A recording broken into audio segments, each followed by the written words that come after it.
Hey guys, welcome to the channel.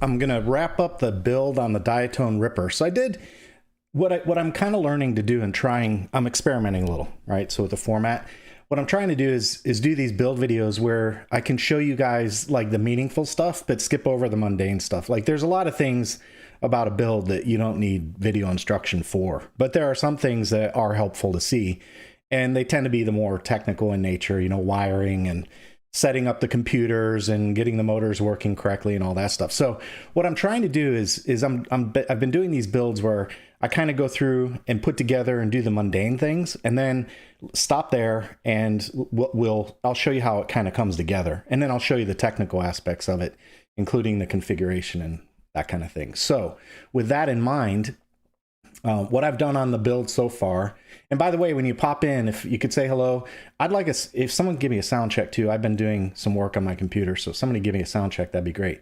But the idea here is that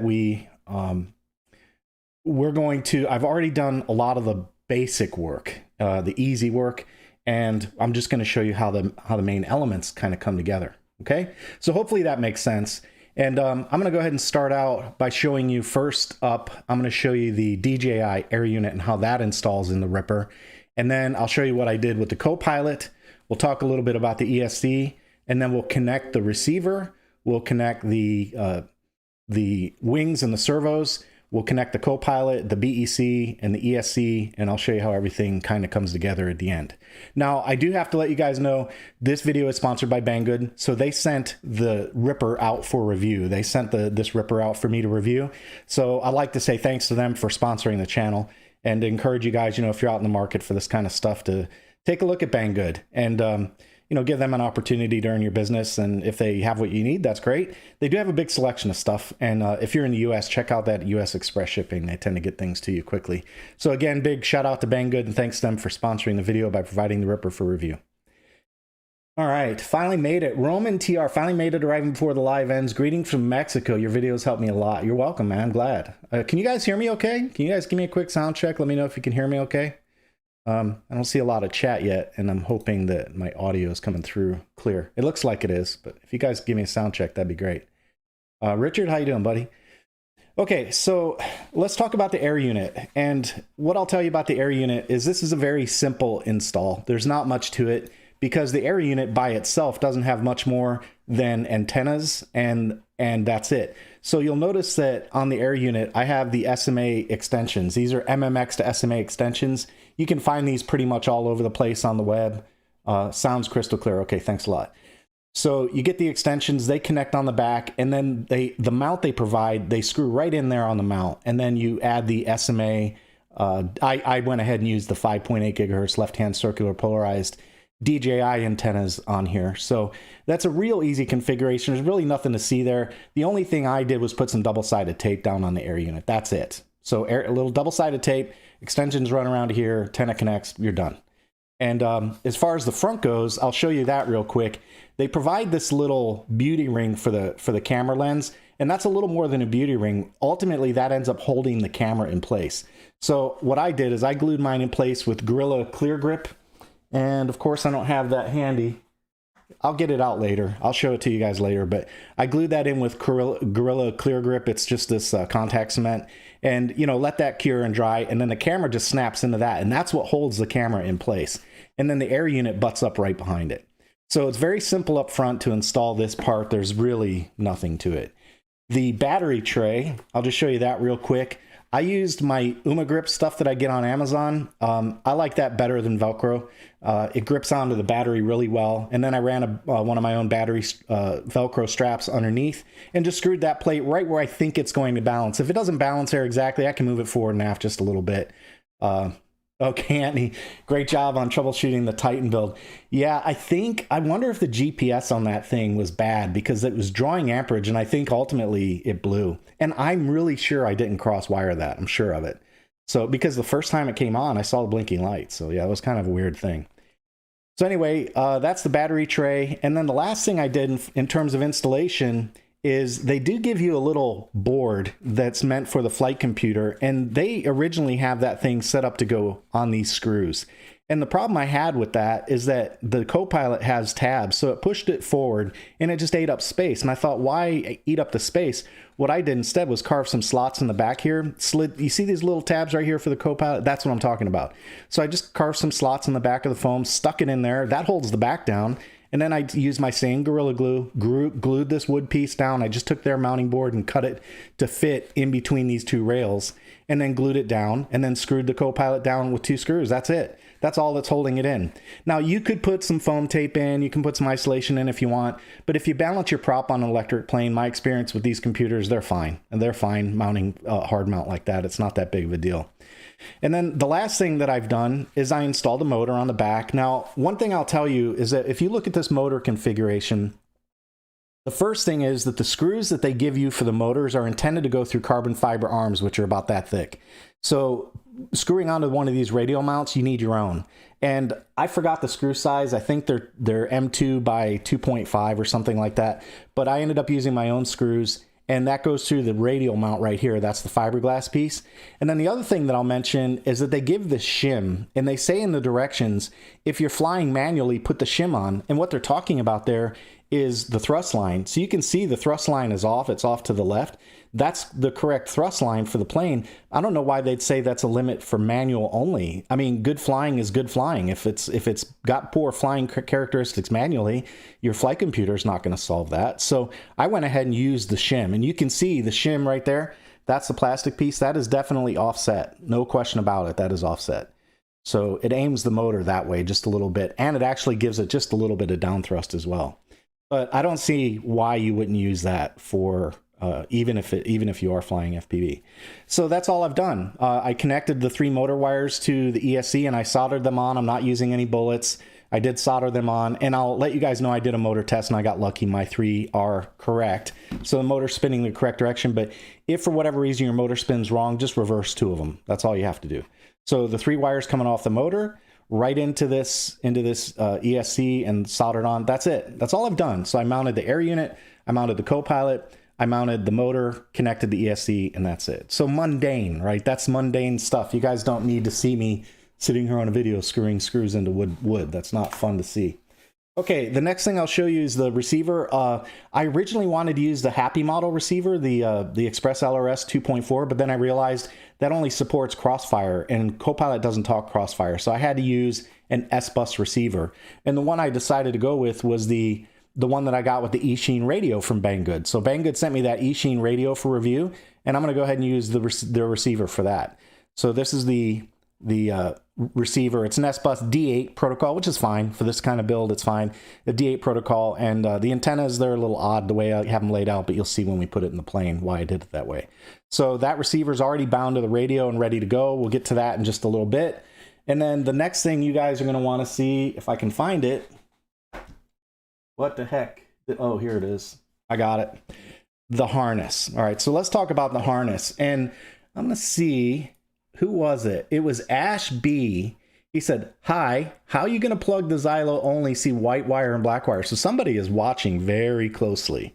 So you need a BEC for that. So you notice the ESC that I have, the Xylo 40 amp ESC, it only has 2 wires. It's got a white wire, that's signal, and a ground wire, and that's it. You technically don't even need to connect the ground wire. In fact, most of the times I pull that off. So that's the ESC wire. That's all it's got. There's no power. So that means you have to supply power to the Copilot somehow.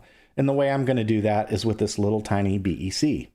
And the other thing I want to talk about is this little LC filter. So I left all this off so you guys could see it. And then I also want to talk a little bit about the air unit connector. Okay, so there's a lot happening here. Let me zoom in on this and let's talk about this wiring diagram real quick so you guys can see it and you can get an idea of what I'm doing here. Why all this fancy business? Why not just straight, whatever? So I think that looks pretty good. Okay, we'll start out with this filter. Now, when it comes to video, I never ever run video on anything, FPV, DJI, analog, it doesn't matter, without a filter of some sort. You have to filter power, and these little ceramic filters do a pretty good job. So what I want to show you on the back is, you see that little arrow? And let me get these out too. I'll show you the product name for this so you can see it. They're iFlight 5 to 36 volt 2 amp LC filter. Okay, so that thing will connect, and notice there's an arrow on the back. So that's the direction of your electrical flow, okay? So these two wires on this side, and they're labeled. You can see there's a positive right there and a negative up there. So positive wire, negative wire, these are gonna go to the battery, and they're cut a little bit offset. I've done a little bit of pre-work, okay? But they're cut a little bit offset. Those are gonna go to the battery, and then the LC filter, and then we have the BEC, all right? The BEC is gonna feed the BEC is going to feed the Copilot. And I was just thinking about this. This said a 2 amp. It said a 2 amp limit. So I may take the BEC off and go straight to the battery. It's okay. The BEC doesn't have to be filtered. It'll filter its own. But since this little thing has a 2 amp limit, I think I might go ahead and take that off and go directly to the battery with it instead of running it on the back end of the filter. I think that's probably a smart idea. So we'll do that. And then the last thing I want to show you is the DJI connection. This is, now on the DJI connection, you see a lot of wires. There's a gray, let's see, these two, the brown and the orange, one is for S-Bus and the other's for ground. So if you're using the DJI controller, the S-Bus signal comes in on this. And then the brown is the ground. Then these two, the white and the gray, that's if you're using DJI on a Betaflight board or an iNav board, and this connects to a UART and gives you on-screen display. And then the last two are just power. So you can notice on this setup, I'm only using power. That's it. I'm not using this for on-screen display. The DJI is not feeding me any, their Copilot doesn't have on-screen display. So I'm using strictly the DJI unit for video only. All right. So these don't get connected to anything. So the last part is the BEC, and this is a 5-volt BEC or BEC or UBEC. So you need to make sure that you have enough power on this to feed your Copilot. So this is what's going to feed the Copilot and the servos. And like I said, because this is a 2 amp limit, I'm going to go ahead and take this off and run it direct to the battery. The BEC doesn't need to be filtered. It'll do its own filtering. All right, so let's see. Hello, pal. Reading you loud and clear. Good. All right, good. Grip is the one. Yep. Darn GPS. Hey, Matt. Michael Matthews, how you doing? Okay, so that's the electrical arrangement, and I think that lets us get started on the build. So what I'm going to do, I got to find, man, this desk. Oh, my glasses are right in front of me. So what I'm going to do, I've got my soldering iron already set up. What I'm going to do is I'm going to just get this, see if I can zoom out just a little bit. So if this zoom is too close and I have to put things so far away, I can't see what I'm doing. Okay. So there we go. I've got this little ceramic coaster and I put a little double-sided tape down, and that helps my small parts stay in place while I work on them. So I'm just going to go ahead and pop this BEC off, and I'm going to run it directly off the battery. And the reason I'm doing that, I didn't realize it at the time, but the reason I'm going to do that is because this filter is only good for 2 amps. So I don't want to overdrive the filter, because keep in mind the BEC has got to supply power for the servos as well. So between the servos and the Copilot, I just think it's probably a better idea to feed the BEC directly off the battery. Okay, the other thing that I wanted to show you, and I left this apart, was this is my splice. Okay, this is how I'm going to splice everything in. So I left this apart because I want you to see how it goes together. And what I'll be doing is connecting my filter to my splice. So this goes in line on the battery. And the reason these two wires were offset in size is because ground's going to go here, and ground goes up top, positive on the bottom, and they'll come out this way. So let's go ahead and solder this on, and this is also where I'll be connecting the BEC now as well. Now, before I do that, we have to, no, I think what I'll do is I'm going to add a little heat shrink, just to let all the wires kind of work together and help each other out. So a little bit of heat shrink just to act as a strain relief. You put the wires together, then instead of having to rely on one solder joint, you now have 4 solder joints. So I'm just going to take this heat shrink and put it on all 4 of these guys. Those 2 and these 2. I use 800 on my iron. This is a Hakko 888D, and I use 800 on this one. So I know you can do like 750, but I don't like waiting. I'm impatient, so I like getting it done. Get it done. All right, there we go. So there are my 2 red wires. I'm gonna go ahead and get those 2. We'll get them on first. Now, make sure when you do this, obviously, that you don't, and let's get some flux on this too. Let's get some flux on the situation. Make sure when you do this, you don't cross the wires, and that's not great. So pay attention. The red is on the bottom. It's the flat edge. I always remember it that way. It's the flat edge. All right, so I'm just gonna put a little solder on there to help things flow. The wires are already tinned. So there's one.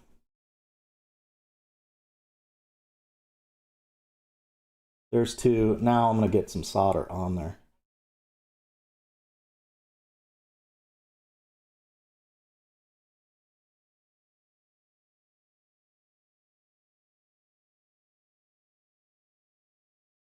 All right, oh, you guys can't see it. I was looking down. I'm gonna move this camera back. Let's see, that helps. That's better.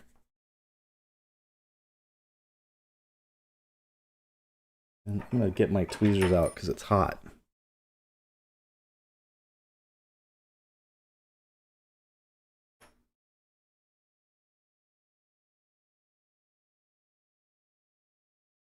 What I'm looking for there is just a really good melt. I don't want this thing to come off in flight. That'd be terrible. So it's the BEC and the video. So yeah, that comes apart during flight. It's all over. It's all over. Okay, same deal. I'm just gonna flow a little bit of solder on here just to kind of warm things up, get a little flux going. So this is just a splice. It's a power splice. This is what's going to power the air unit camera, and it's going to power the Copilot.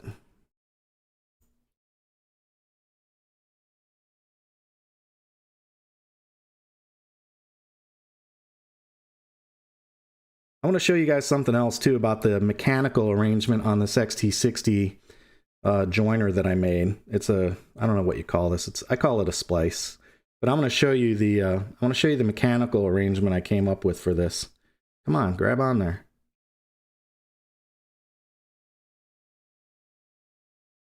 There we go. That's flowed in there for sure. Yeah, that's completely covered. Okay, so there we go. Now we've got our BEC connected. We've got our air unit harness connected. Now, as far as the mechanical arrangement goes, let me just show you really quickly what I did. You notice this is offset, and that's because I stacked the two cups. So if you think about the cups on these things here, I've got an empty set. If you think about the cups on these, you see how the cups align? Instead of connecting like that and doing a solder flow and having a butt joint like that, what I do is I lay them in here like that, and I use that double-sided tape, right? I just put this double-sided tape down. I connect them like this while on my work surface, and I just kind of push them together, right? I just kind of give them a good shove like that. Now they're connected, and now I flow solder in between because that helps with a much better mechanical connection. The one thing you got to watch out for is you don't want to overflow the solder and create a bridge between the two, okay? So that's why it's offset a little bit. That gives you a little bit of a better mechanical connection, rather than relying on just solder for the join. That's why mine are offset. All right. So with that done, we're going to go ahead and I'm going to lay this over on its side like this, and I'm going to think about which way this is going in the plane. So the battery is going to lay like this. I'll zoom out just a little so you guys can see the plane. Okay, so the battery, that's going to lay like that. And I kind of want all this stuff out of the way. So let's see. If I do it like this, nope, can't do that. It's gonna have to go like this. So that goes that way. The ESC is back here. So I guess it's just gonna have to come out this way. It's gonna have to come out this way. All right, so that's fine. All I'm gonna do now is just put a little heat shrink on this. Put a little heat shrink on it and lay it down the way I think it's going to come out. Is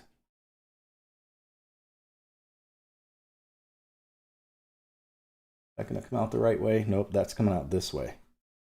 All right, so this will do. We'll just heat shrink it like this.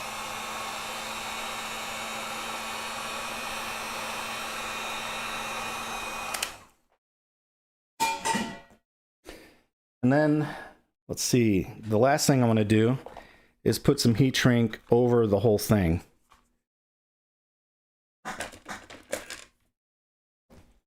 So we'll just take a big piece, and it's got to be cut. You don't want to cover the entire part. You just got to cut enough so you don't want to get into that area where the battery connects to the XT60. All right, so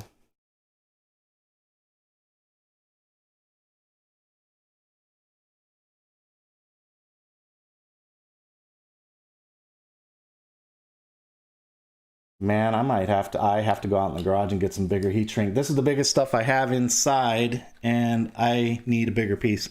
So you guys are gonna have to, you know what? I'll do that later. Let's stay focused. I'll heat shrink that later. There's no risk right now of shorts in there, so I'm not too worried about that right now. I'll just leave that. All right, the last thing we want to do is we do need to heat shrink the filter though. So let's do that. I'm just gonna get a piece. And I probably should have, yep, I should have put this on before, because otherwise I have to go over the DJI piece, and I don't want to fight with that. So back to the iron. I'm gonna take this off real quick, and then I can put some heat shrink.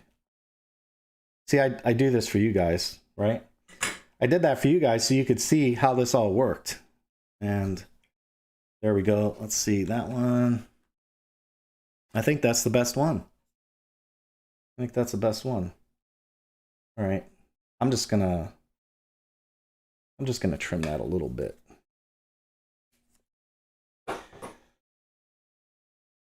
Okay, so now I'll just feed this all through here.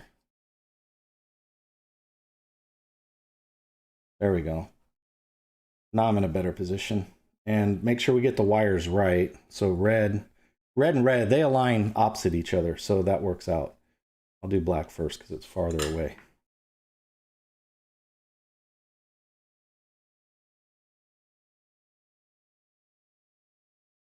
There's black. There's red. Okay. And now we can just heat shrink this whole thing together, just like that. My hair is in the view. Sorry about that.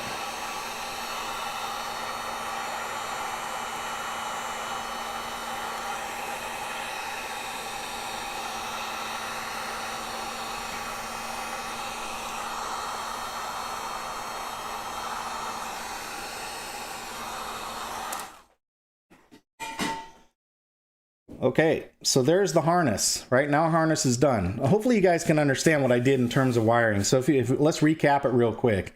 This is just a splice that goes in between the battery and the ESC. That's all that does. And I'm pulling power off of it. I'm sending some of that power via a BEC to the Copilot, and I'm sending some of that power via a filter to the air unit. Now you might want to know, why don't we just power the air unit from the BEC? And it's because the Copilot has an input, and most computers will have some kind of input voltage limit. This one, I believe, is 5 volts. Most of them do. And the air unit requires 7 up to 17. So the air unit can take up to 4S. It can take a 4S input, and that's what I'll be flying is 4S. So I'm going to be flying a 4S battery, and this one, the filter can go up to 36 volts. So I need to be able to provide a clean 16 volts to the air unit. So that's going to come off the battery directly, and that's filtered here, okay? So filtered from the battery to the air unit. That's all the air unit gets is hot, positive, and ground. That's it. And then to the Copilot, all I'm going to do over here, you notice there's an aux port right there. Well, because this is a wing and I don't have anything special on this, I'm just going to plug it in there. So this is the BEC that now feeds the Copilot, okay? So there's the wiring. Copilot is fed from the BEC, and then the air unit is fed from the filter, and they both get their power from the battery lead. All right, I hope that makes sense. And with that done, I'm going to go ahead and add a little bit of double-sided tape because I don't want this thing flying around while I'm trying to work. I'm just going to put a little double-sided tape. And as far as the BEC goes, I just kind of shop around, and I don't really have a preference. Like, I don't have a brand name preference. I don't have a brand name preference on BECs at this point. I just haven't found one that I'm like, oh my gosh, that's so much better than everything else I've ever tried. You know, I haven't gotten to that point. So I haven't found anything like that. And you guys are going to have a lot of fun watching me do this. Start laughing, because this stuff, man, this double-sided tape that I'm using is called LLPT. If you search for it on Amazon, the reason I got this is because there's a YouTube channel out there called Project Farm, and the guy does a lot of videos on what's better, you know, glues and tapes and epoxies and bolts and nails, and he just does all kinds of testing.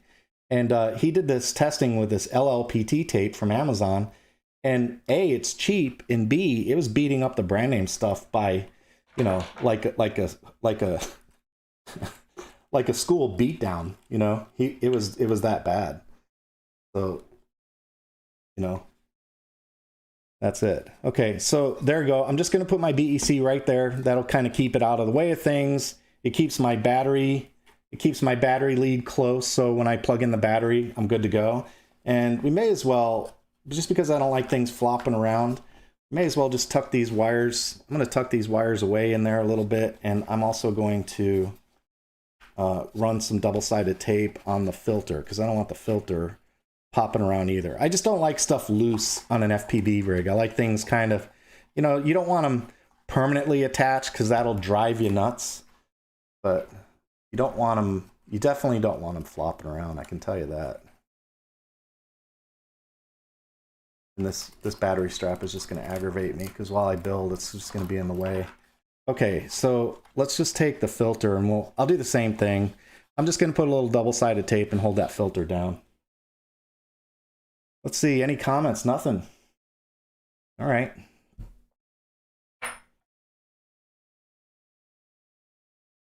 So LLPT, this is what it looks like. And it was like $11 for that, man.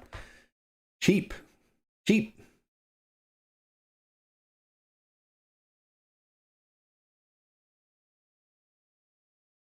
Okay. Same deal. Let's see if you guys can laugh while I try and get this red backing off. This stuff is kind of a pain.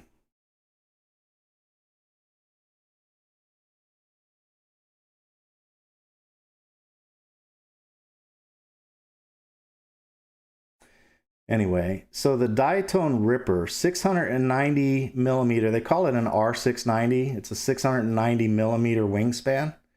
And the weight is supposed to be somewhere all up between, there, I got it. Come on, baby. The weight is supposed to be somewhere between 350 and 750 grams all up. And I think that depends largely on, obviously, on what you put in it. So overall, a fairly lightweight build. Jeez, this stuff is going to be, it doesn't seem to want to stick real well to that heat shrink for some reason.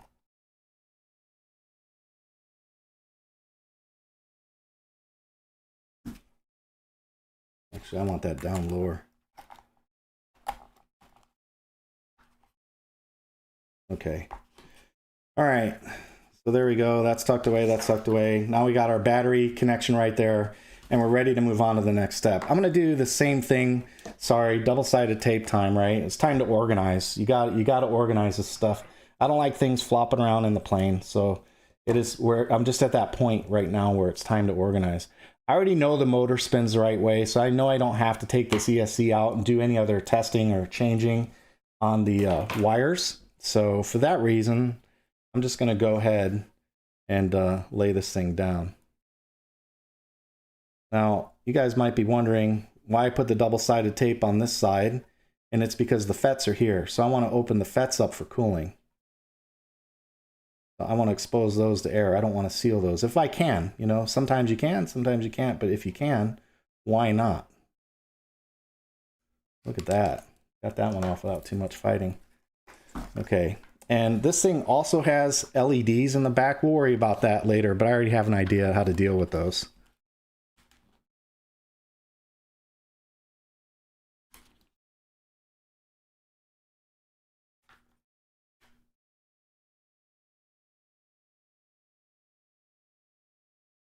All right, all I'm trying to do is just get that ESC tucked away nice and neat back there. You know, these small airframes, that's one thing I learned when it comes to wire management. You gotta get the wires tucked away, because if you don't, man, they're just gonna be in the way and a pain in your neck. Okay, so this is the throttle on the Copilot. We need to connect this. Pay attention to your, here's your, let me zoom in a little so you guys can see this. Probably a little too far for you to see it well. Whoops, wrong way. All right, let's see. Is that gonna focus? Come on. Nope, that's not going to focus.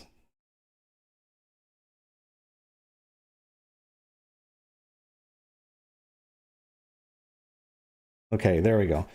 So you can see I've got aux and then rudder. Right there is rudder and then throttle. And then here are the markings, signal, positive, and minus. So because this one only has signal and negative, signal goes on top, this goes on the throttle line right there. And that's it. So that's connected. That's the throttle. So that is ready to go. And again, just trying just to, I know it's a little fidgety, and this is one of the things that kind of sucks about a live build, is that you got to see all the fidgety stuff, but you gotta deal with this. If you don't deal with it, you wind up with problems. Okay, so there we go. The ESC is connected now. And I think that's just going to have to sit just like that. I think that's what I have. That's the way it's going to be in the plane. All right.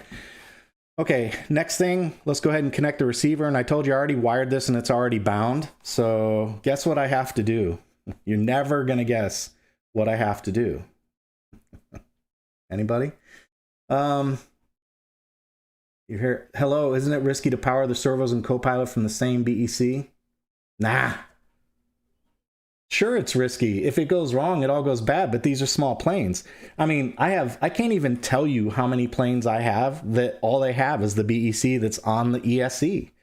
You know, you can criticize this stuff all day long and find all kinds of different ways to say, well, it's got to be this and but the reality is, okay, fine. If you're going to put another BEC in, let me give you some math. GPA 71, let's get some math involved here.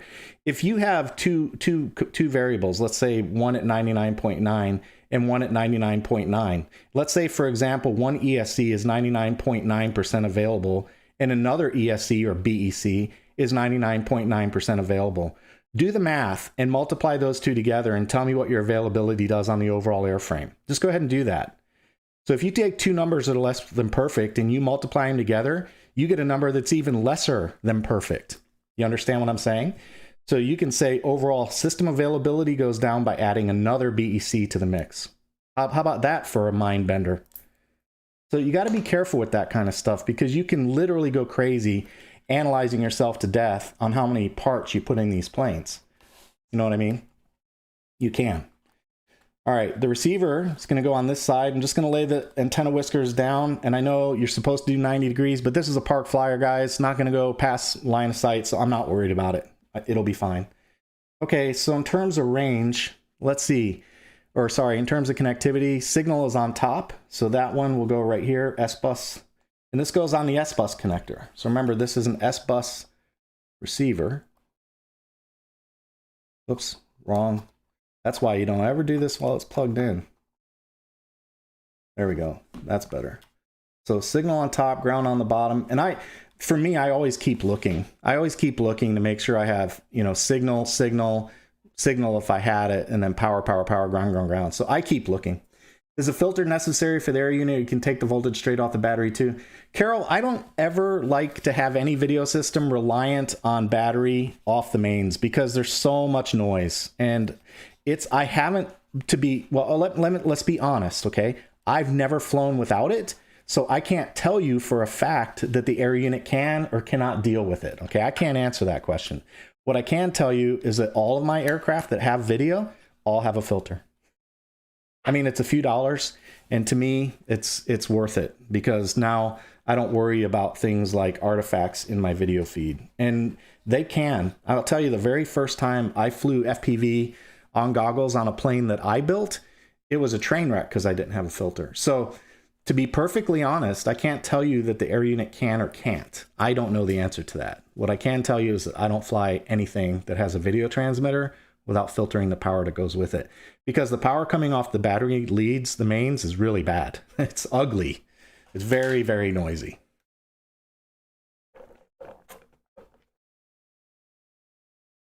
Okay. So far, we've got our receiver in place. We've got our filter for the air unit in place. We've got our BEC for the Copilot in place. The ESC is connected. And that's most of it. The only thing left to do is to do the Copilot configuration. So let's go ahead and do that. I don't have a prop on it right now. So let's do the Copilot configuration and we'll walk through those steps. So I'm going to zoom out just a little and straighten this camera out because it's crooked. Okay. And let me get some of this stuff cleaned up and out of the way. All right. So there we go. There's the Copilot and the aircraft. Here's the radio I'll be using.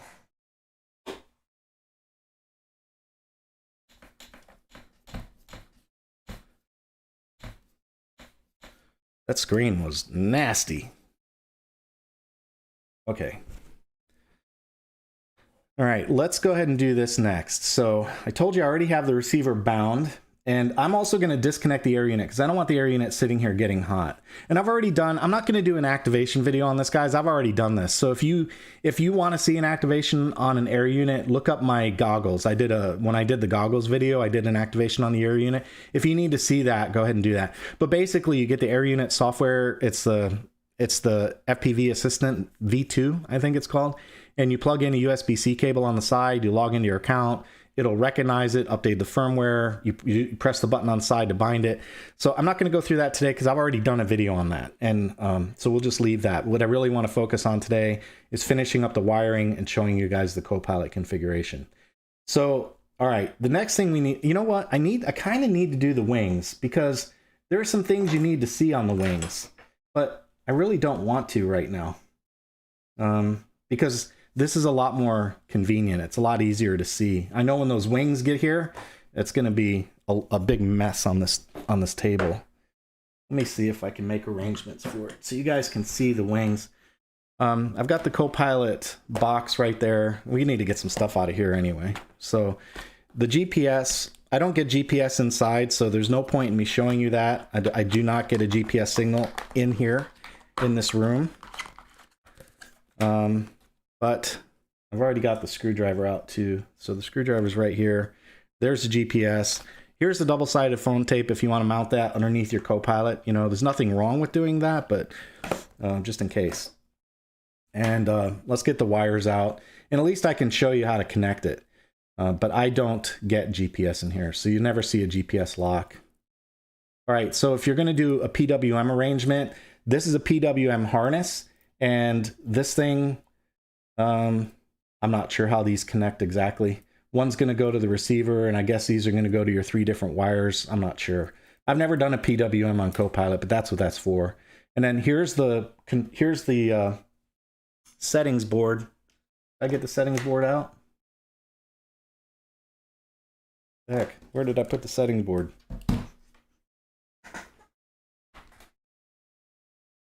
I don't know. I have another one, so it's fine. I don't know what I did with the settings board. So anyway, here's the settings board configuration. Make sure your wires, check the wires. So you want to see the wires are like here along the bottom. You want to do the same thing on this connector. Make sure they're both going the same direction. And then you can plug that in. There's the settings board. That really annoys me. I don't know what I did with it.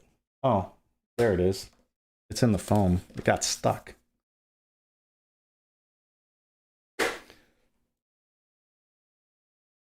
Okay, this one's fine. This will do the job.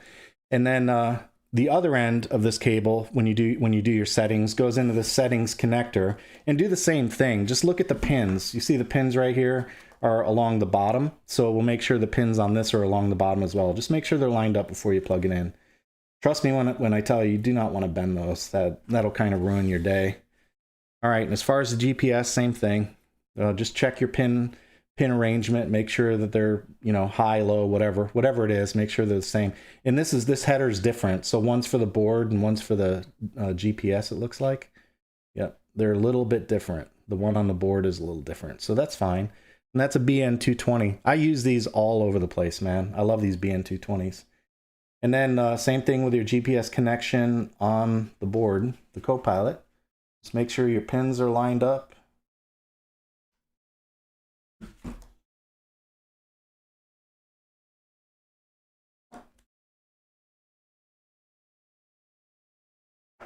There we go.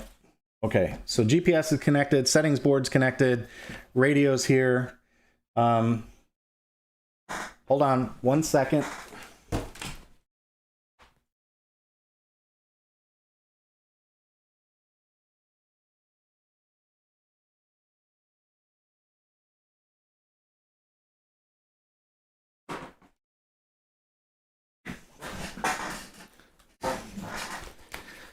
After what happened on my my build with the Titan, I'm definitely convinced that a smoke stopper is necessary to make sure that you don't have problems.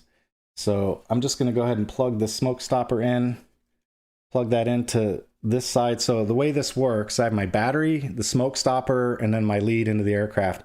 The yellow just means that it's ready to work. And then when I hit this button, hopefully things will light up. So there we go. We've got an ESC.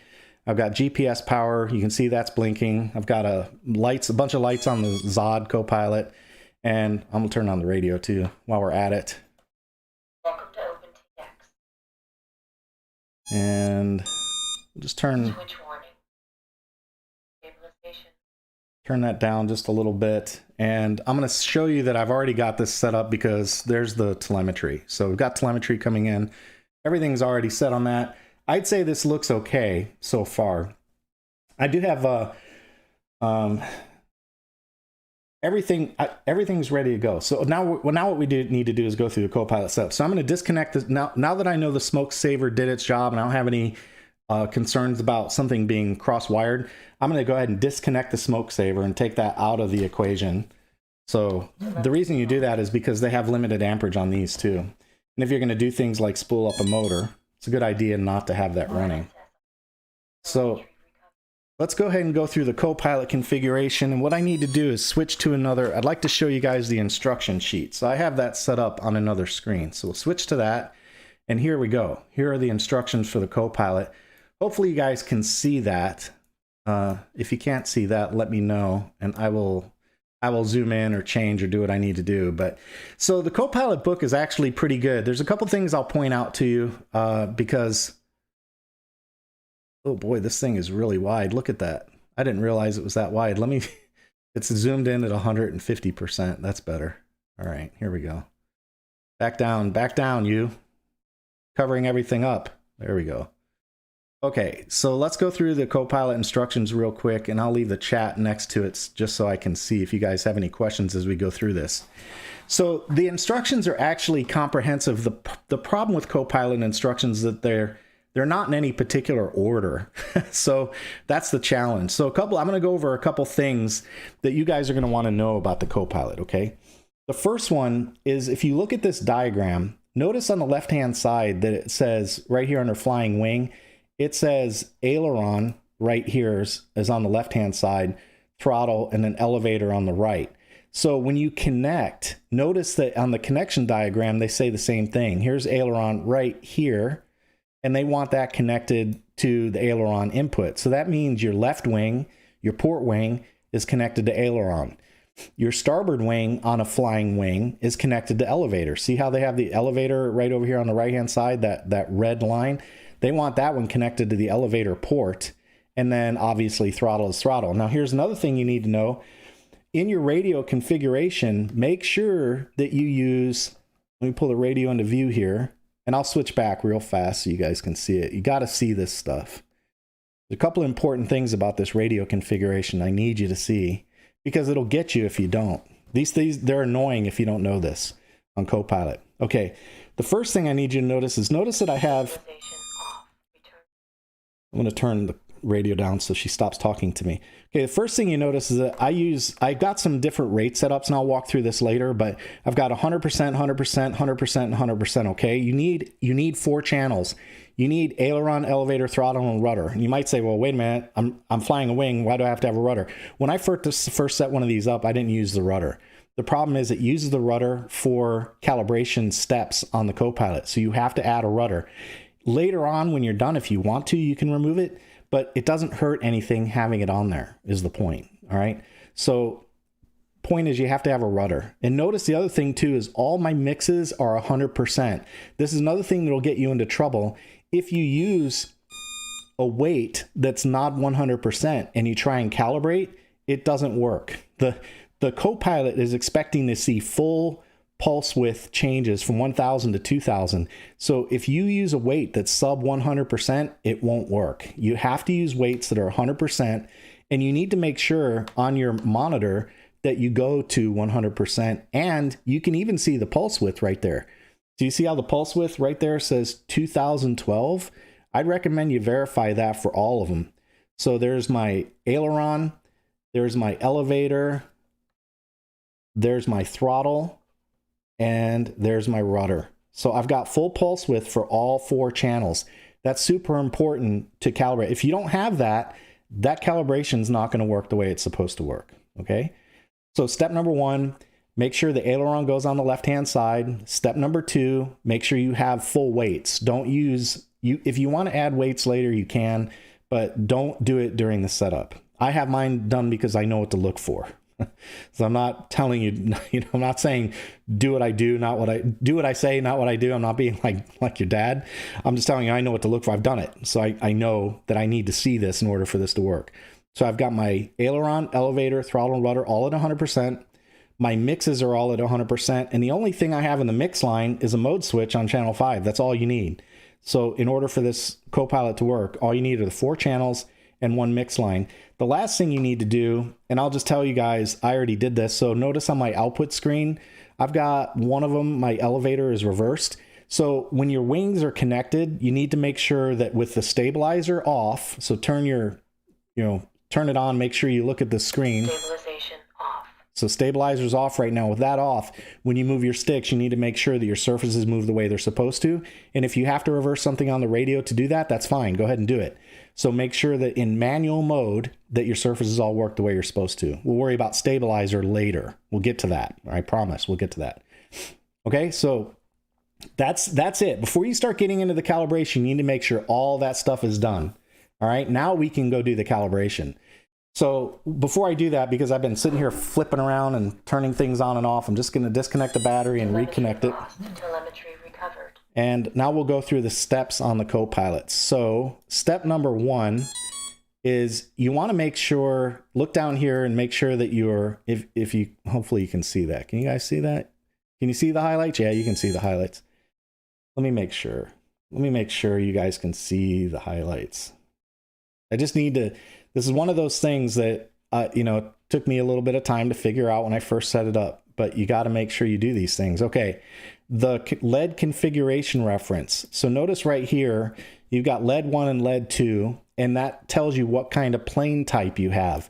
Whether or not you have a V-tail, which is like it's a rudder and elevator combined, like a Talon would be a good example. That's a V-tail. A T-tail is a more conventional format. That's a traditional, vertical stabilizer, horizontal stabilizer. And then the bottom one is flying wing or delta wing.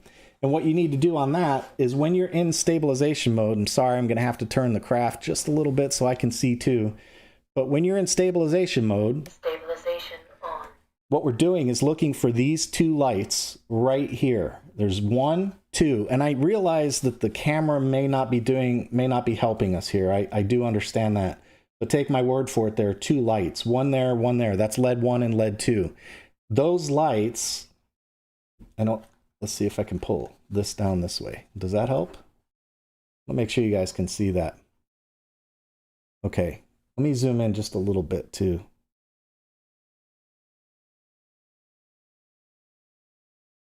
Okay, hopefully you can see that. These 2 lights, those are the 2 that we're referring to. So notice in my situation, LED 1 and LED 2 are constant on. That means I'm set up for a delta or flying wing configuration. If you need to change that, you simply long press the button. So long press, and it should change the switch type. It should change the aircraft type. So see how one of those LEDs just went off? Can you see that? One just went off. So that is, let's see, that's the outboard LED. Let me see which one that is so I can tell you and give you an idea of which one is which. I have to zoom out a little. Okay, the outboard is LED number 2. So LED number 2 is constant on, and the inboard LED number 1 is off. That's a T-tail. So if I long press it again, now the reverse is true. That's LED number 1 is on and LED number 2 is off. That is a V-tail configuration. And if I do it again, I've got both lights on. That's a delta wing. Okay, so that's the first thing you need to do, is make sure that your setup is correct by looking at those lights. In my case, both lights are on because this is a, let me get that out of the way, because this is a wing. It's a wing configuration. So you got to make sure that both those lights are on. We can kind of ignore the GPS because the GPS is connected, but I don't have, it's constant on, GPS is on. So it's on, but I don't have a fix. Although that thing, no, it's blinking. So GPS status is blinking. That means I don't have a fix. All right. So that's okay. That's what that red blinking light is all about. Where is it? Right here. That's what that one is. It's blinking because I don't have a GPS fix. When you do have a GPS lock, that goes solid. All right. That means you're ready to fly. All right. So that's step number 1. Make sure you have the right configuration that you need. And then step number 2, you can look at the flight mode settings. I already have mine set up. I'm using return to home, balance, and off. So I'll show you my configuration. It's real simple. It's just a 3-position switch. That's it. So 3-position switch on a mixer on channel 5, that's all I've done. And that does put it in the different modes. So when I flip through these modes, let me go ahead and do that for you so you can see. And I'll turn this up so you can hear the radio now. Stabilization off. Okay, stabilization off. That means all I've got is a GPS light, and I don't have a GPS light on mine because I don't have a fix. So you can see that when everything is off up here on the top on the chart, and you need to make sure this stuff is correct too. You need to verify this. So right now I have everything off. Stabilizer's off, and it says in the book that all my LEDs are off except my GPS light. So that's correct. Now, if I put the switch up, Return to launch. and I return to launch, I've got a blinking green light. So again, the red light is still blinking because I don't have a fix, but now my 2 aircraft indicator lights are both blinking green. That's return to home. So make sure that works. And then if you put it in stabilize mode, Stabilization on. the green lights go solid. And again, the red light is still blinking because I don't have a fix. So very, very much make sure that these mode switches work according to that book. Okay, you need to do that. Now let's do the calibration. It says, in order to maintain a level attitude during flight, a stabilized calibration is required. What they're saying here is that you've got this board that you've mounted in the plane, and hopefully the board is flat, but you have to tell the board what flat is. So I know my desk is very flat. I've actually put a level on it, so I know the desk is flat. What I don't know is if this plane prefers, let me go to the big screen for a second so you guys can see this better.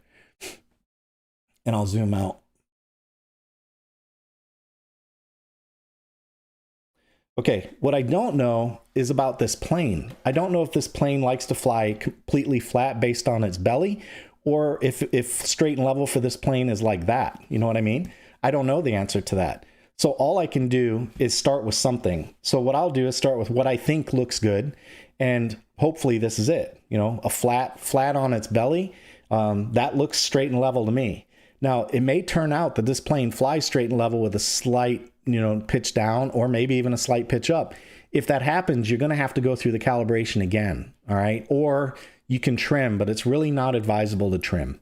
So the idea is to try and get it as flat as you can, and you fly it and you realize, okay, if I'm flying it and I have no trim and it's pitching up, you have to make an adjustment. You have to tell it, hey, if it's pitching up the way I thought it was, that means flat means it's got to be a little more nose down. So you have to shim the back and run the calibration again. All right, until the idea is that you want this thing to fly straight and level with no hands on the radio and no trim. That's the ideal scenario. So I'm going to start here, and again, I'm going to disconnect the battery just because we've been toggling around and turning stuff on and off. I'm going to bring the book back up and show you the book real quick, and we'll go through the level calibration. So it says, in order to maintain level flight, calibration is required. Put your plane level. Okay, I have it level.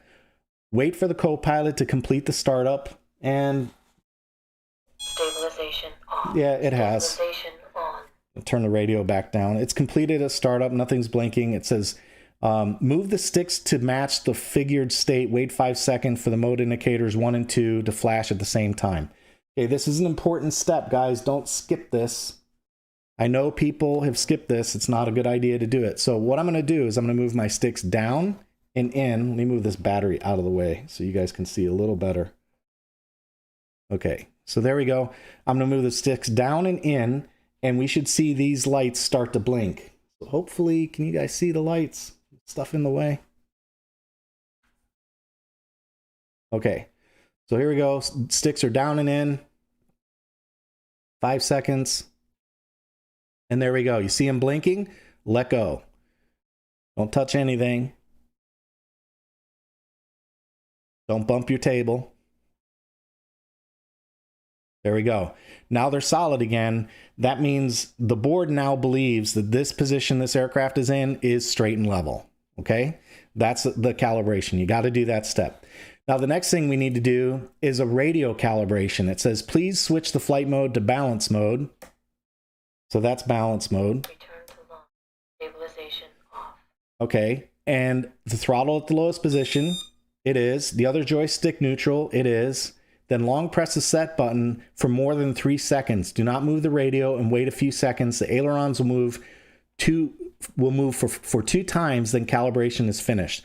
Basically what this is doing is setting set points on the sticks and telling the Copilot what your set points are. All right. So in order for me to really show you this, I have to connect at least one wing. I'm going to connect one wing, because you want to see the servo dance. That's what you're after on this one. You want to see the servo dance. So I'm going to connect a wing. Let me move the radio over. This is the left wing, so we're going to connect this to the aileron.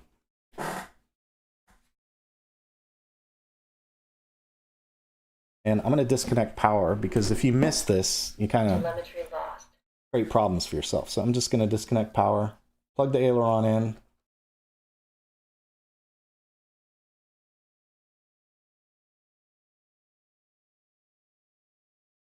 Okay. So I've got an aileron plugged in now. Let me zoom out just a little bit. Hopefully you guys can get more of the aircraft and the radio, because what we're looking for, you want to see the servo dance, right? That's what we're after, is you want to see the servo dance. I'll route the wires later. We'll get to that later. Okay, so there we go. Let's go ahead and plug the battery back in. Telemetry referred. Stabilization on. Stabilization off. Okay, stabilizer's off.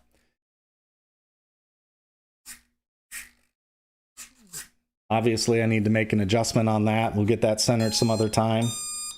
Is it going to move? Who knows? Ooh. Okay, sticks are going the right way, so that's good. Trim center. I'll do a mechanical adjustment on that. I just want it to be in the middle. Okay, so back to the book. Radio calibration, put it in balance mode. Stabilization on. Stabilization is on, that's balance mode. And then it says everything is neutral, so the throttle's down. This stick is neutral. Everything's neutral. I only have so much room, so you can't see the other stick, but it's neutral. And then it says on the settings board, it says press and hold it for more than 3 seconds. Do not move the radio. Wait for a few seconds. Aileron will move 2 times. Calibration's finished. So we're going to press and hold this for 3 seconds. 1001, 1002, 1003. Let go. And we should see a dance. And I don't see a dance. Maybe I didn't hold it long enough.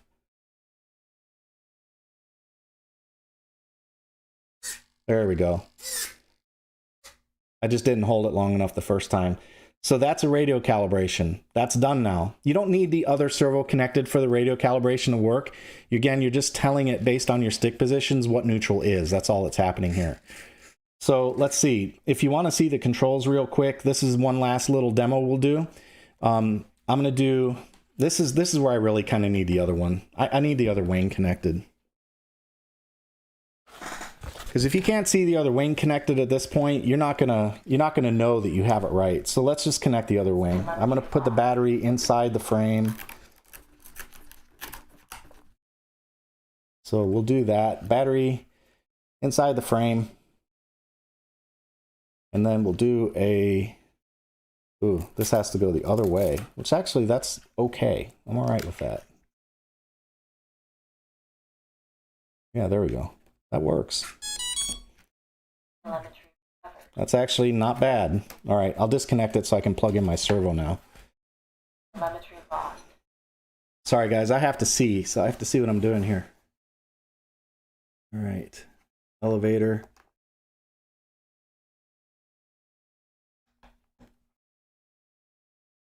Nope.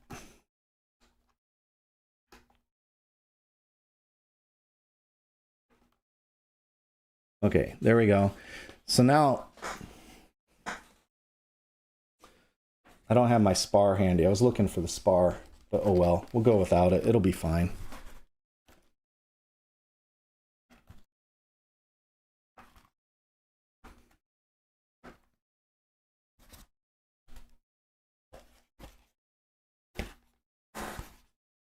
This is a little fiddly. All right, that's good enough. I think that's good enough. Okay, now what I'll do is connect the battery again, and what we're going to do is make sure that everything works the way we expect it to work.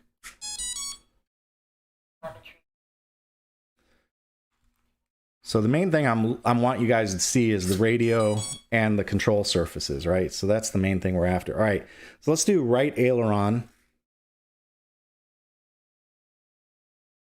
And this one's not working for some reason.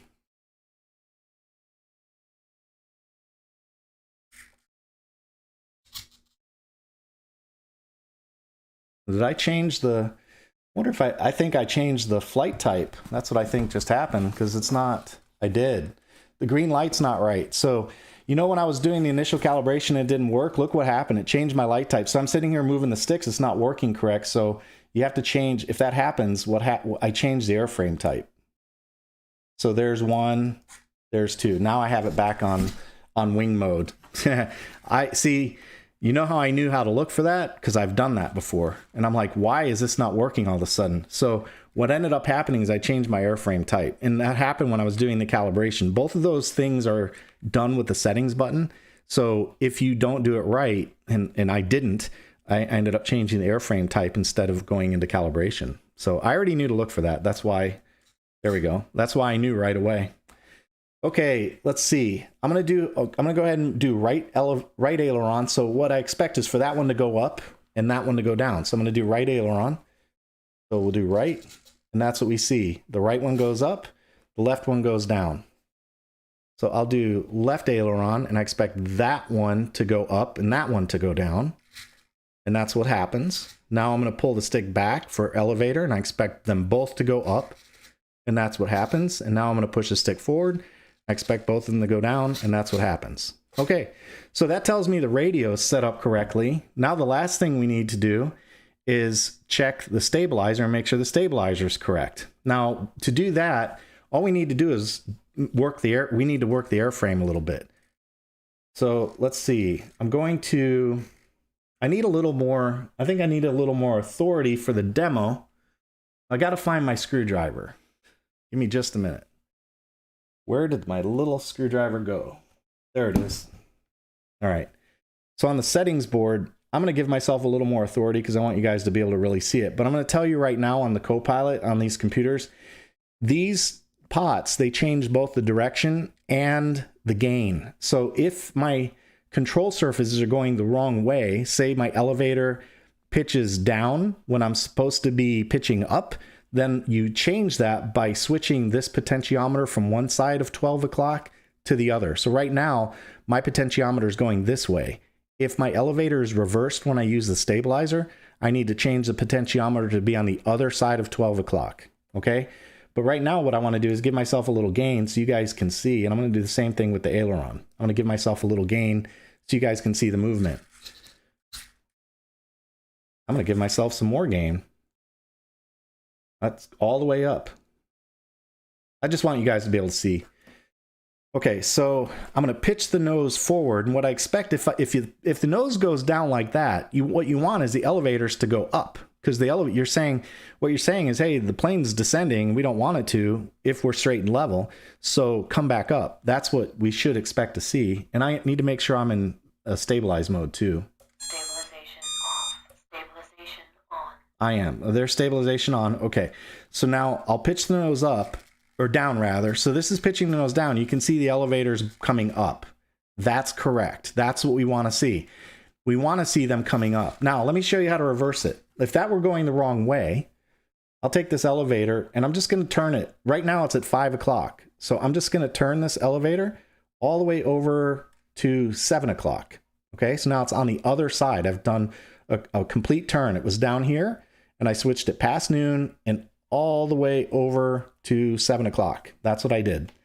So now I'm going to pitch the nose down, and when I do that, well, that's interesting. One goes up and one goes down. Wow, it looks like they changed. It looks like they changed. That's weird. I've never seen that before.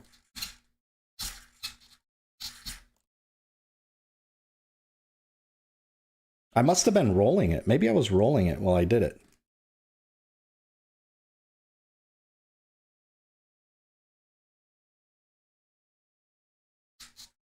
Huh. I've never seen that before. That's definitely different. I'm going to repower. I'm going to repower this and see. Telemetry lost. I'm just wondering if, because that is how you reverse the elevator. If the stabilizer's not doing what you expected to do, that's how you reverse it. Interesting. So what's happening when I pitch up and down like that is it's using it as aileron. When I roll, weird. I wonder if I have to set the plane type again.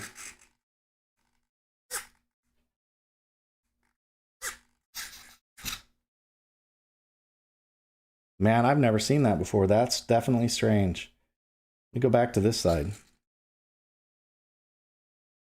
Huh. Well, interesting. When I put the elevator on the other side, it started treating them as ailerons. And when I put it on the correct side, where it's actually working correctly, it's treating them as elevators. That's weird, man. That's definitely strange. I wonder if the same thing happens with ailerons. I'm going to try that. I flip the ailerons all the way over. Let's see. So if I turn right, yeah, look at that. The ailerons are both acting as elevators. Interesting. Wonder, wait, that might have been the problem. I wonder if that was a problem. Let's try that. Yeah, that was the problem. So if one's reversed, they both have to be reversed. That's, I guess, what's going on in the logic. That's what happened. So one was reversed, and because one was reversed and the other wasn't, it kind of broke the logic inside the mixer they use. So now that I have them both on the other side, now it's working correctly, just backwards. So if I roll right, notice the right aileron goes up and the left goes down. That's actually, no, that's not correct, because that would cause it to roll even more right. So there is an old trick when I learned to fly a real plane. The yoke was a handle like this, and when you wanted to make a right-hand turn, you'd turn the yoke and your thumb would point at the aileron that was supposed to be up. That was a trick that I learned a long time ago. And so I think about that even setting up models, right? If I turn the plane right, that's the one that should be going up, but that means I'm making a right-hand turn, not correcting. So that should be going the other way. This is the one that should be going up. So that is reversed. And then if I pitch the nose down, it continues to pitch down even further. That's definitely backwards, not what we want. So to reverse it, we simply go over to the other side. I learned a lesson today. Both of them have to be reversed. Okay, now if I pitch down, I guess I need more. I only have a little bit of gain right now. So there we go. There's all the gain. So now if I pitch down, the elevators are both going up. That's correct. If I pitch to the right, the left aileron goes up. That's correct. And if I pitch to the left, the right aileron goes up, and that's correct. Okay, so I'm convinced that that's operating correctly. Now I'm going to turn some of that gain down, because I'm going to tell you, you don't need a lot of gain on these things. If you get a lot of gain, you're going to get oscillations in flight. It'll go like that. It's very unsettling to see that. So just don't use a lot of gain. And if you feel like you don't have enough authority on the stabilize mode, then add a little more gain in later. Okay, but initially, just a little bit of gain. That's all you need. I learned that lesson with my Zod Dart. That Zod Dart taught me. Okay, the last thing we need to do, now that everything is set the way we want it to set, we're just going to unplug the battery. That's it. Now the Copilot is set the way it needs to be. So we'll verify that by taking the settings board off. You don't need to fly with that. We'll plug it back in. And we're going to do things like check our gain and make sure the gain is correct. And then let it finish its little...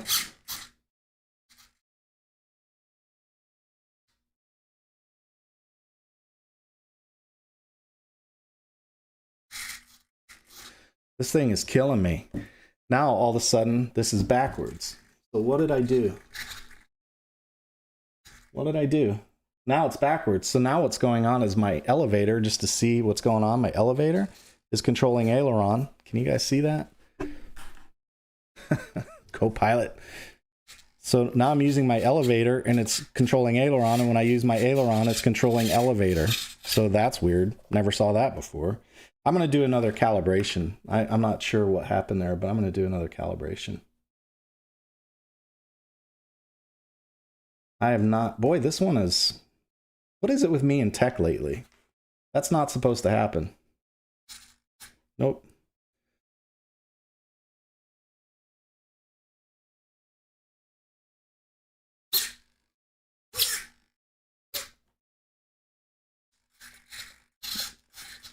Okay, now it's back to normal.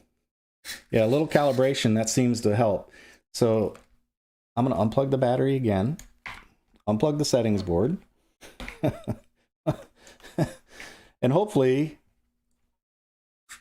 we'll be in business this time.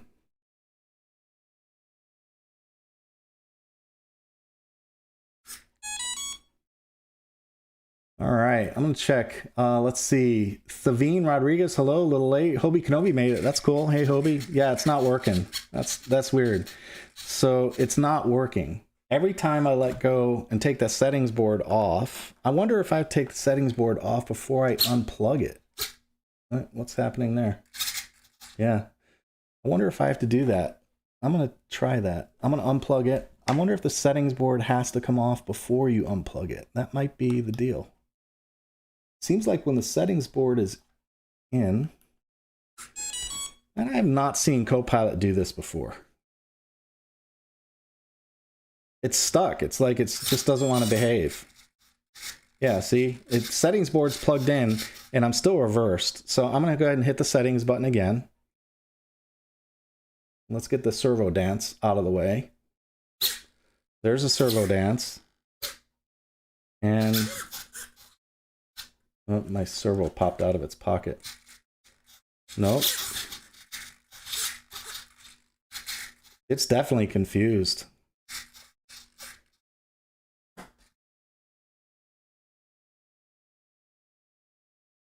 Interesting. Interesting.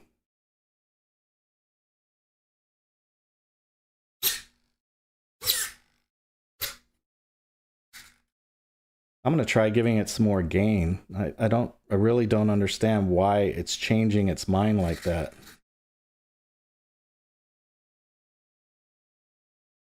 I haven't seen Copilot do this before, so I'm kind of troubleshooting live. This seems to be the week for it.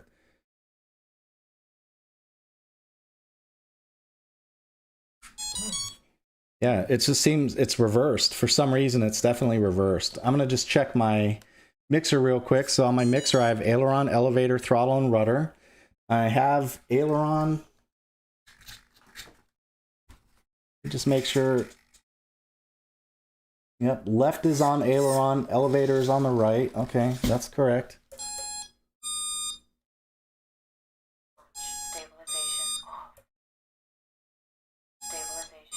Okay, stabilization's off. Interesting, man. That is fascinating. I've never seen it do that before. All right, what the heck? What the heck is going on here? That's new.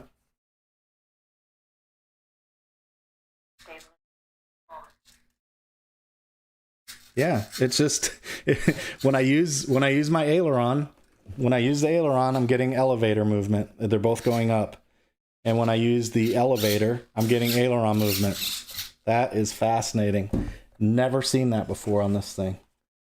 And I've done a lot of these, but I've never seen it do that before. I'm going to try another calibration. I don't know what else to do with it. No, it's not a servo reverse. It actually changed the control inputs. So I bet you if I switched the mixer, I bet you it would work. But I don't want to switch the mixer.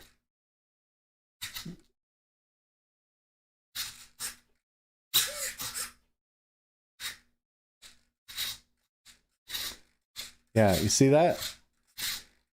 All right, watch. I'll just show you, just to show you. I'm going to switch the mixer. So I'm going to do this. Let's do move. I'm going to move the aileron down to channel 2.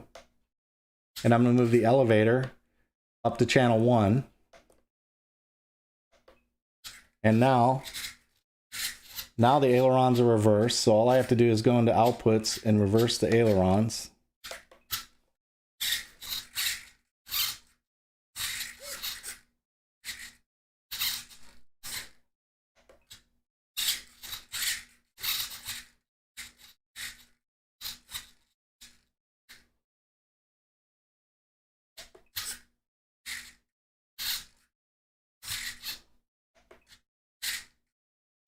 That's weird too, man. No matter what I do.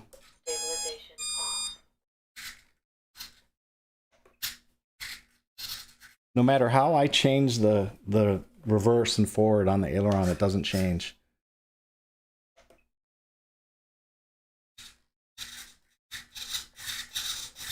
Well, that's going to require some homework. I'm not sure how to react to this. So no matter what I do with this aileron, if I reverse it, it still goes down. If I put it back the normal way, it still goes down. Yeah, that's weird. Weird, weird, weird. Now look at that thing dancing for some reason. What's happening? Okay, I don't know what's happening. I'm gonna disconnect this. I'm gonna use a different settings board. Just gonna try a different settings board. And I'm going to try setting it again. Weird. Technology. I'm telling you guys, I've used this Copilot a ton. I've never seen that before. And I think I've heard of people talking about having some challenges getting these control surfaces going the right way. I've never had a problem with it, so I'm not sure. So let's just see. This is a different settings board. This is one that actually came with it. I'm going to put my controls back the way they belong, too.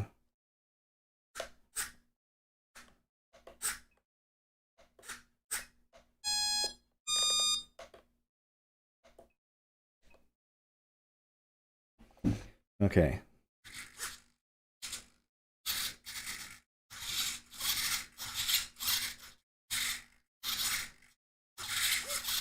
See, there's something going on with this thing. I'm kind of wondering if that servo might be a little messed up because it's dancing.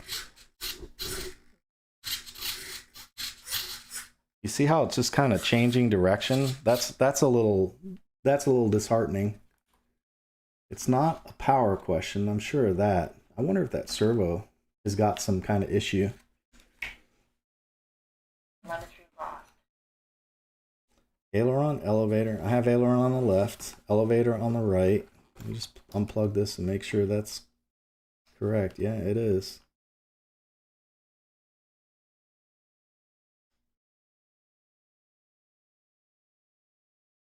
All right, Copilot.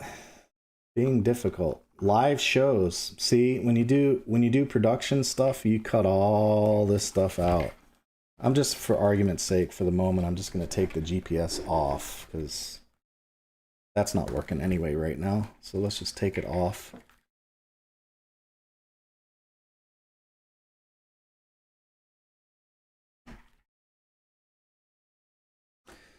Okay. GPS is off. These things are definitely plugged in the way they belong.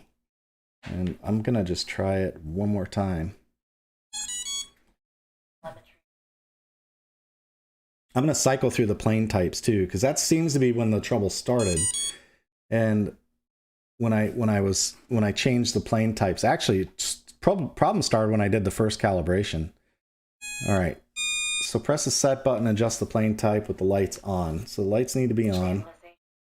Lights are on, and I'm gonna just press the set button.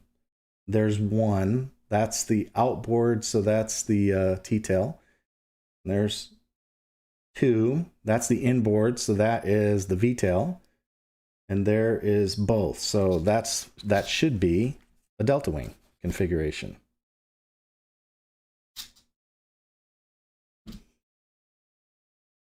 Supposed to be a delta wing configuration, but now only one is working. I have a feeling that servo might be messed up. It's possible. Yep. The aileron's working. Yeah, I think that servo's messed up, guys. I'm gonna change it. I think that servo's got a problem. So we're gonna pop this one out and get rid of it. I think there's something wrong with this thing. That's what I think. Let's find out. Not copacetic. That's why when I get servos for airplanes, I always get extras. Always, always, always. Always get extras, man. I have a feeling that was what was going on. I got a feeling that servo's bad. So let's find out. I'm gonna just go ahead and connect this one up real quick. In fact, I can steal the horn off of this one. Yeah. Just a second. We'll just steal the horn right here. What's going on in comments? If one of the service reversed, he's going to look like a switch to the functions, but it's just at one of the services worst. I think you meant servos, but I think that's what you were saying.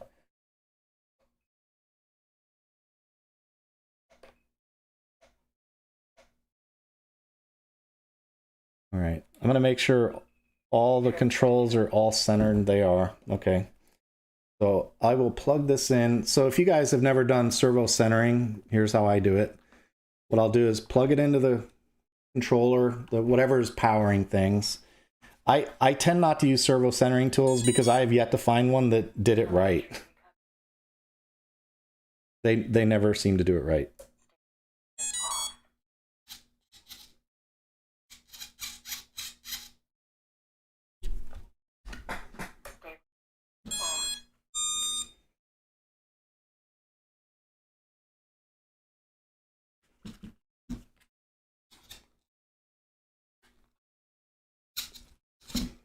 I didn't have it plugged in correctly. Yeah, this is difficult to do on a camera because I'm trying to see and not get my head in the way, and it's difficult. All right.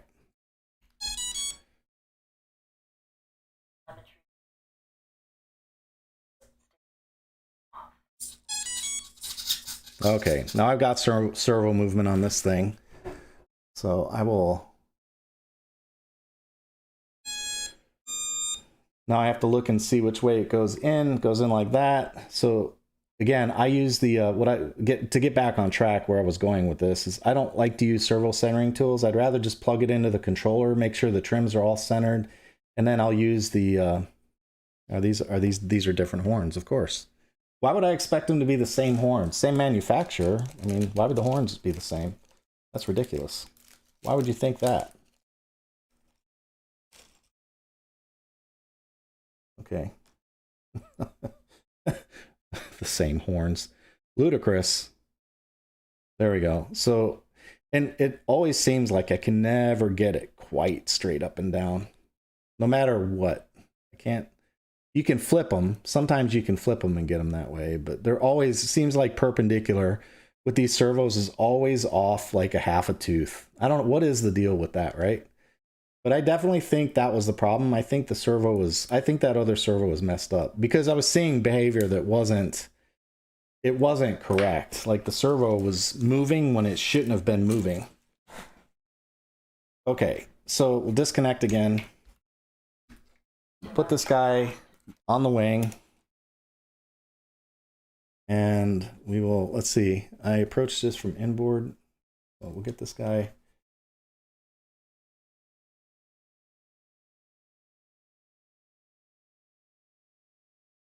That's the top hole. All right.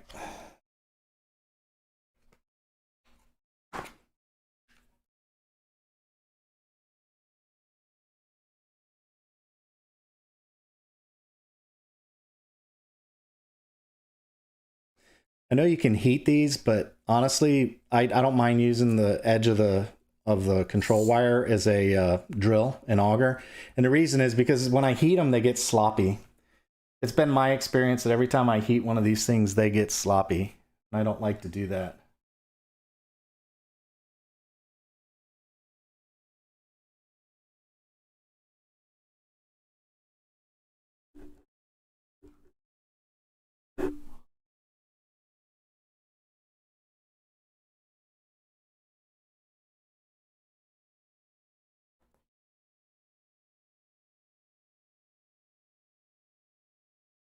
All right, we're almost there, guys. Bear with me. See, this is what I mean about the build. I try to do this mundane, kind of non-interesting stuff ahead of time so you guys don't have to sit and watch this. That's what I try. That's kind of where I'm going with these build videos, is I want to try and, if we're going to do these, I'd like to do the boring stuff off camera and then just do the more complicated stuff on camera.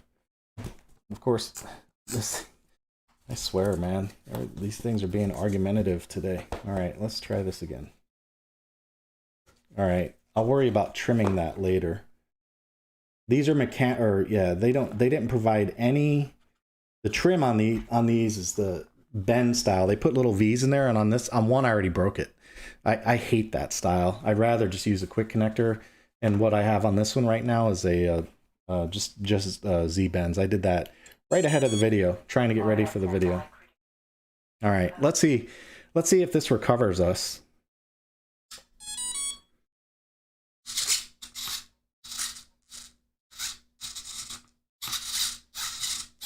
No, same thing.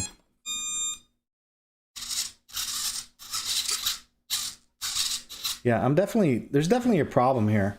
And now I'm kind of wondering if I have a problem with my BEC.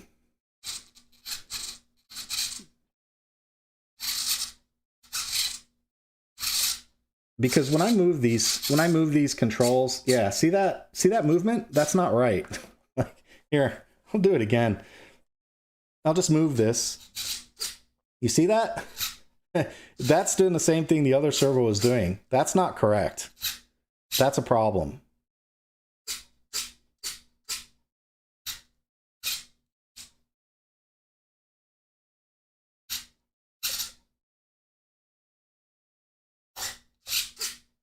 Yeah, that's a problem. I don't know why it's going through that calibration process, to be honest with you. I have an idea. I'm just going to check something real quick here. I'm going to take all these weights off. I have some weights on. I'm going to take them off.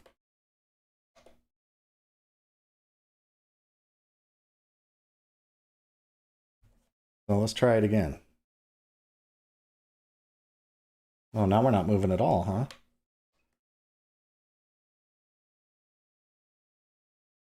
See, I know what to look for, and I'm still struggling with this. I'm just going to turn all this stuff off.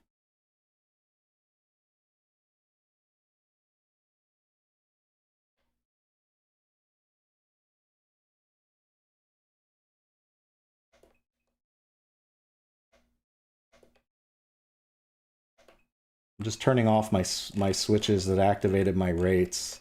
So, and I actually use that with the mode switch. That's another story for another day. But here we go. Yeah, you see that? That should not be doing that. That's a problem. Houston, we have a problem. That's not correct, man. That's not correct. Let's try. I don't know that these gains at this point are going to help me with anything, but I'm going to try and just set them all the way to the right. And I'm going to do the calibration thing one more time.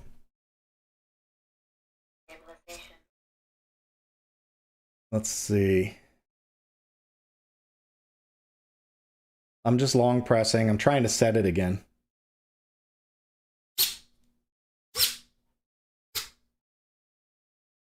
Okay, there's a calibration.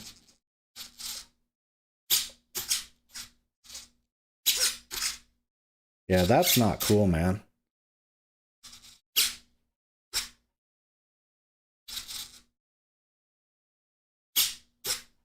Yeah, it shouldn't do that. I'm guessing there's something with my BEC that I used. That's the only thing I can think of at this point. So I'm going to have to take that BEC out and rework on this. But at least you guys got to see it. And yeah, this has just been the way it's been with me in tech lately. It's just been one thing after another. But yeah, that's supposed to be the elevator. That's supposed to be the aileron. And when you hold that stick all the way over, they shouldn't dance like that. They just should not. That shouldn't dance like that. So there's something electrically happening there that I don't like. So I'll have to work on that. But anyway, aside from the electrical issue on the Copilot that has to be sorted out, and it maybe could be the receiver. I mean, I can check the receiver. I've got other S-Bus receivers. I may try that as well. This is an unknown receiver to me. So I don't know, but I'm just thinking when I hold that stick like that, I shouldn't see, these things should not dance around.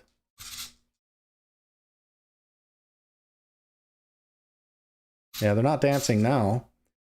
I wonder if that was a receiver prox. Oh, there they go. Now they're dancing. Yeah. See that the stick is just being held and they're dancing around. Yep, that's a problem. That's definitely a problem. It shouldn't do that. So I'll have to work that out. I think I'm going to take that offline and rework it. So I'm going to take that BEC off. And maybe I'll use a different BEC. I'll use a full-size BEC and see if that's what's going on, if I've got a power delivery issue. I know the battery is okay. In fact, I should check the battery real quick just to make sure. Let me just make sure.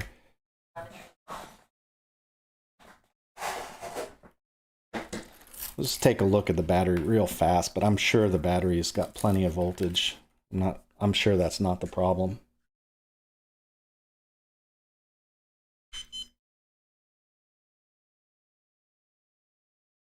Yeah, it's 14.95, so that's not an issue. 3.7, yeah, no issue with the battery. So that's plenty of voltage to be able to do what we're doing. So, yep. Well, you know what, guys? It's been the nature this week. It's just been the nature of things this week with tech with me. For some reason, they just behave like this. I'm not sure. Seemed like it was working okay, but somewhere along the line, we're just starting to see some failure, and I'm not sure. I'm just not sure what to make of it. And of course, I double-sided taped everything in already, right? And shrink wrapped it all, of course. That's just the way it is. Well, listen, I think I'm going to wrap it up there, but I mean, at least you got to see the DJI unit install. You got to see how to make a splice and how to tie in a BEC and the process that you go through. And we talked a lot about what happens on the Copilot and how to do things on the Copilot. So you got to see that. And you kind of get to see the aircraft basically in its final state. I didn't run the throttle. I guess I could. I don't know if the throttle should work. The switch is disarmed. I've got telemetry. The throttle should run.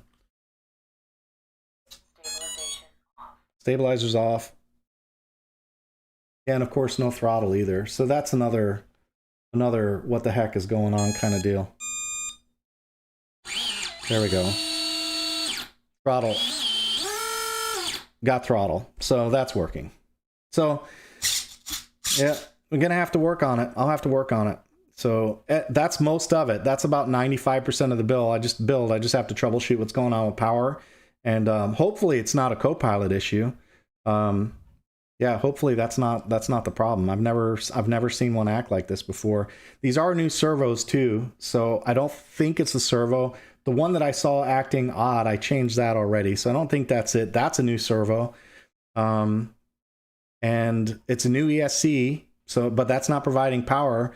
The only thing that it could be, I think, are the Copilot and the BEC.